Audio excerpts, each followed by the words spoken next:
Kompas Petang kami lanjutkan dengan informasi perkembangan terkini kasus pembunuhan anak politisi PKS yang terjadi di Cilegon, Banten. Kapolda Banten menegaskan hingga kini penanganan perkara masih dalam tahap penyelidikan dan belum dapat diuraikan kepada publik. Menurut Kapolda Banten, Irjen Hengki, proses penanganan kasus telah diambil alih Polda Banten dengan melibatkan Polres Cilegon untuk mendalami fakta di lapangan. Kapolda menegaskan polisi masih melakukan penyelidikan intensif dengan memeriksa sejumlah saksi, mengumpulkan barang bukti serta mendatangkan tim Lab 4 untuk memastikan petunjuk ilmiah dalam pengungkapan kasus pembunuhan anak 9 tahun ini. Sementara dari tim advokasi PKS menyebut, keluarga korban terus menunggu hasil penyelidikan polisi dan berharap pembunuh korban segera ditemukan. Saya tidak akan menyampaikan perkembangannya, masih dalam tahap penyelidikan, ya, masih dalam tahap penyelidikan. Teknis penyelidikan kami tidak uraikan di sini. Kasus bakal ditarik ke Polda?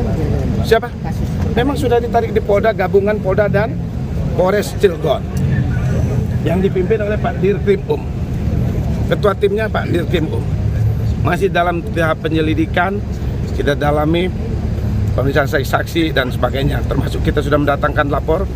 Mudah-mudahan yang mendengar mencari ada informasi, segera informasikan ke kita. Kami masih menunggu ya, jadi masih menunggu hasilnya ya, dan kami juga berharap ini segera tuntas ya, segera ditemukan siapa pelakunya atau motifnya, karena juga bukan hanya ini kepentingan bagi keluarga korban saja, tapi juga ini kepentingan untuk masyarakat ya di Indonesia, karena dengan ditangkapnya pelaku kami berharap kan ada rasa aman.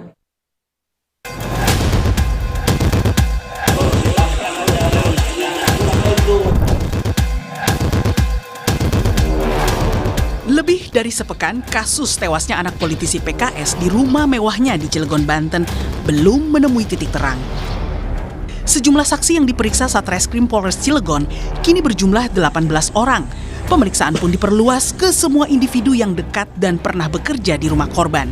Kita sudah datangkan dari minta bantuan dari pihak Pusiden maupun Puslap 4 untuk membantu kita dalam mengidentifikasi TKP. Untuk pemeriksaan kita melakukan perluasan ya, baik dari siapapun yang terlibat di keluarga tersebut. Maksudnya kenalan-kenalan dari keluarga korban, baik dari yang tinggal di rumah tersebut, kita juga lakukan pemeriksaan. Selain memperluas klaster pemeriksaan saksi, Polres Cilegon juga meminta bantuan Pusat Identifikasi dan Puslap 4 Mabes Polri untuk investigasi TKP. Namun, polisi akui ada sejumlah kendala yang menyulitkan pengungkapan kasus, mulai dari CCTV rumah yang rusak hingga hujan lebat saat pembunuhan yang menghilangkan banyak jejak di TKP.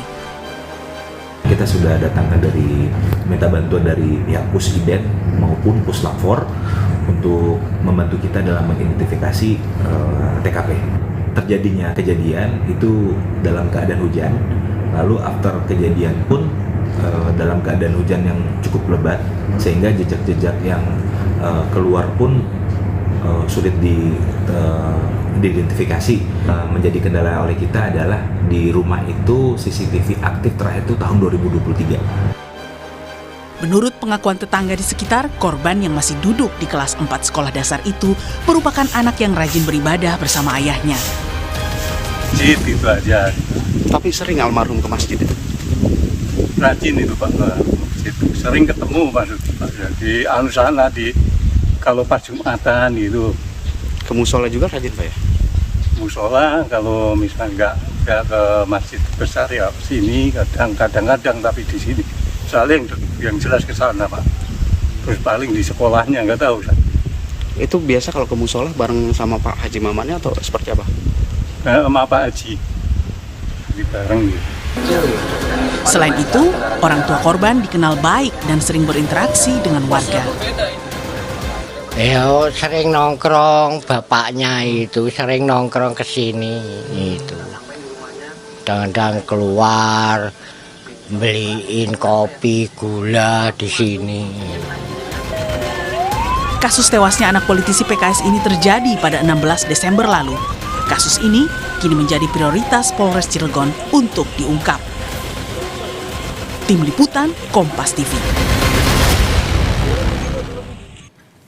Bila polisi mengaku ada sejumlah kendala dalam pengungkapan kasus karena matinya CCTV dan juga hilangnya jejak di TKP karena hujan lebat saat kejadian, lalu apa yang harus digali lagi untuk bisa mengungkap pelaku pembunuhan? Kita bahas petang ini bersama dengan mantan Kabareskrim Polri Susno Duaji.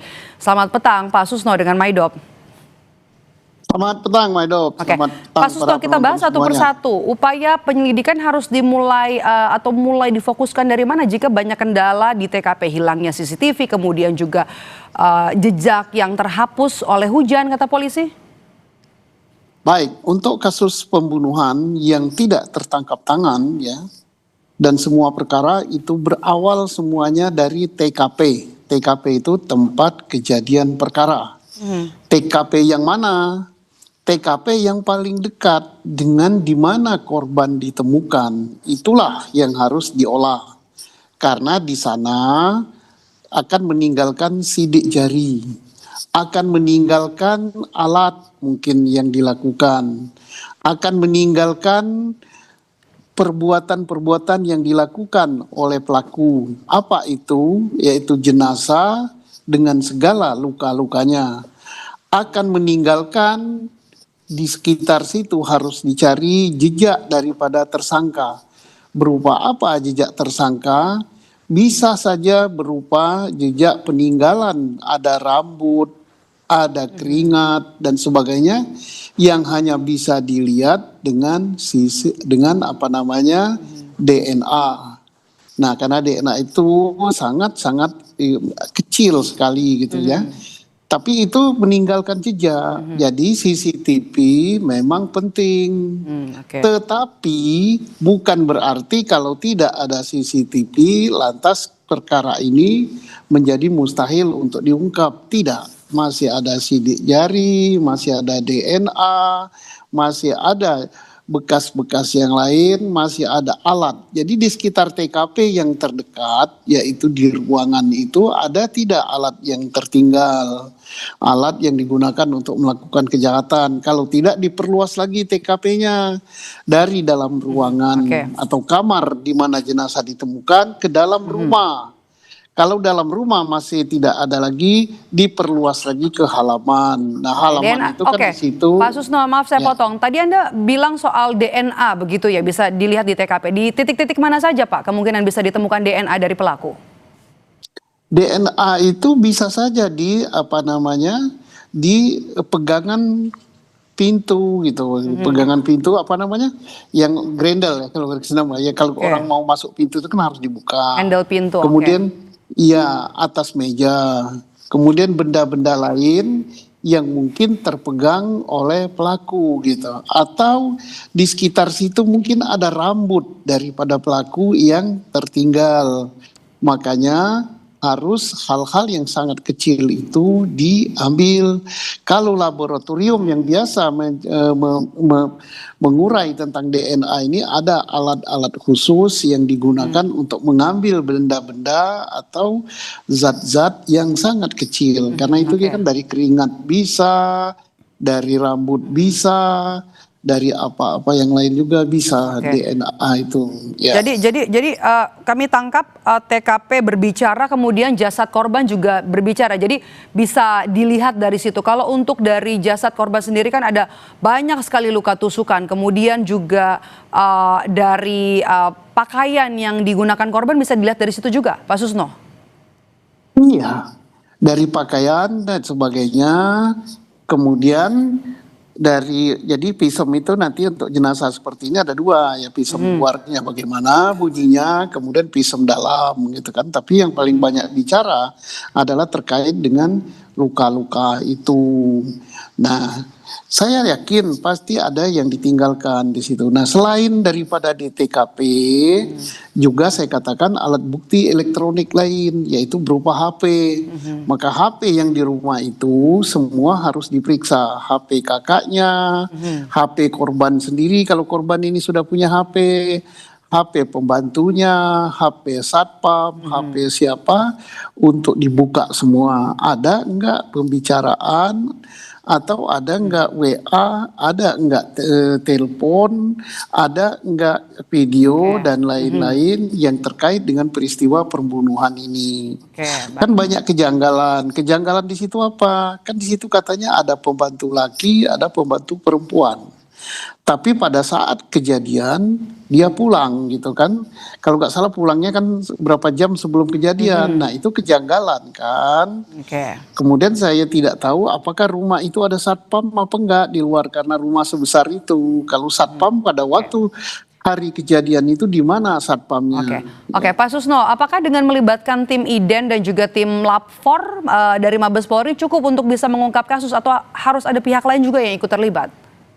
Bagus ya, karena di laboratorium Mabes Polri itu sudah sangat lengkap ya. Saya kira itu adalah laboratorium kriminal tercanggih di Indonesia ya. Baik untuk memeriksa DNA, memeriksa sidik jari, memeriksa kimia, memeriksa apa-apa itu sudah sangat lengkap gitu. Jadi kalau sudah melibatkan laboratorium kriminal Mabes Polri ditambah dengan Pusiden Polri, saya kira itu sudah lengkap sekali, sudah bagus. Mudah-mudahan dengan melibatkan dua kemampuan ini akan segera terungkap.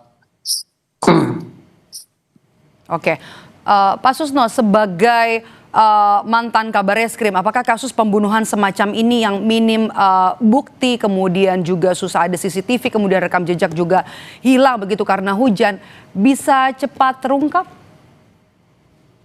Bisa gitu kan masih ada saksi orang gitu, masih ada alat bukti lain. Sedangkan jejak di luar itu jangan dijadikan suatu alasan yang seolah-olah ini karena jejak kakinya tidak ketemu. Enggak lah. Jadi kaki dan jejak kaki yang berada di halaman terhapus karena hujan itu kan posisinya di luar.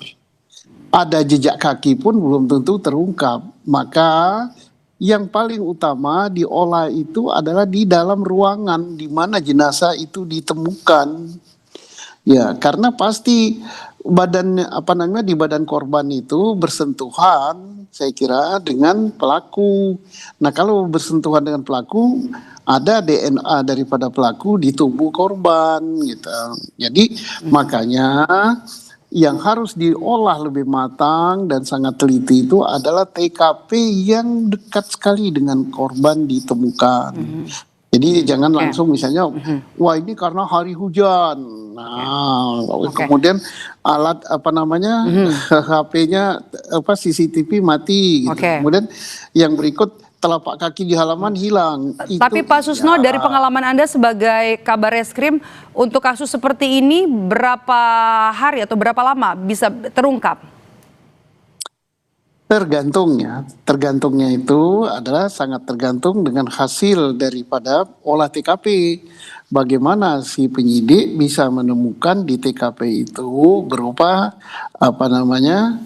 sidik jari, berupa DNA, berupa barang bukti yang digunakan untuk melakukan kejahatan ataupun barang bukti lain yang terkait dengan kejahatan ini, misalnya sarung tangan, misalnya pisau, benda tajam, benda tumpul, ataupun HP ataupun alat-alat lain yang dari pelaku yang tertinggal. Oke, baik.